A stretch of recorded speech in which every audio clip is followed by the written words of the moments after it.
रामेश्वर गटकळ यांच्या गटकळ करिअर अकादमीचे 916 विद्यार्थी सरकारी नोकरीत रुजू. स्पर्धा परीक्षा मार्गदर्शन केंद्र, मुलामुलीसाठी स्वतंत्र हॉस्टेलची सुविधा. गटकळ करिअर अकादमी, सातोना रोड, सेलू. सेलू तालुक्यातील हदगाव पावडे येथील बसस्टँडवर उभे असलेल्या एका 39 वर्षीय तरुणास आरोपीने दारू पिण्यासाठी केलेली पैशाची मागणीस नकार मिळतात आरोपीने या तरुणावर स्वतःजवळ असलेल्या वस्त्राने डोक्याचे केस धरून गळ्यावर, छातीवर, कानाच्या बाजूने पाठीमागून वार करत गंभीर जखमी केले. ही घटना 17 ऑगस्ट रोजी सायंकाळी 7:30 वाजता घडली असून आरोपीवर मंगळवार 18 ऑगस्ट रोजी रात्री 7:30 वाजता गुन्हा दाखल करण्यात आला आहे. याबाबत पोलिसांनी दिलेली माहिती याप्रमाणे.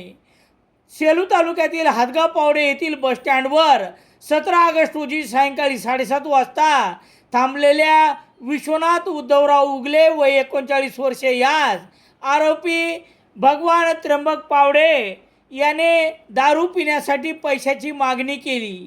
फिर्यादीने माझ्याकडे पैसे नाहीत असे म्हणतात आरोपीने पाठीमागून डोक्याचे केस धरून हातातील वस्त्राने गळ्यावर, चेहऱ्यावर, कानाच्या बाजूने आणि छातीवर वार करून गंभीर जखमी केले. विश्वनाथ उद्धव उगले वय 39 वर्षे, राहणार हदगाव पावडे, तालुका सेलू याने दिलेल्या फिर्यादीवरून गुन्हा रजिस्टर नंबर 444/2026 कलम 118/2 352 भारतीय न्याय संहिता अन्वये भगवान त्र्यंबक पावडे, राहणार हदगाव पावडे, तालुका सेलू याच्यावर गुन्हा दाखल करण्यात आला आहे. पोलीस निरीक्षक अरुण नागरे यांच्या मार्गदर्शनाखाली पोलीस उपनिरीक्षक बलभीम राऊत पुढील तपास करत आहेत. या घटनेनंतर आरोपी हदगाव पावडे गावातून पलायन केले आहे.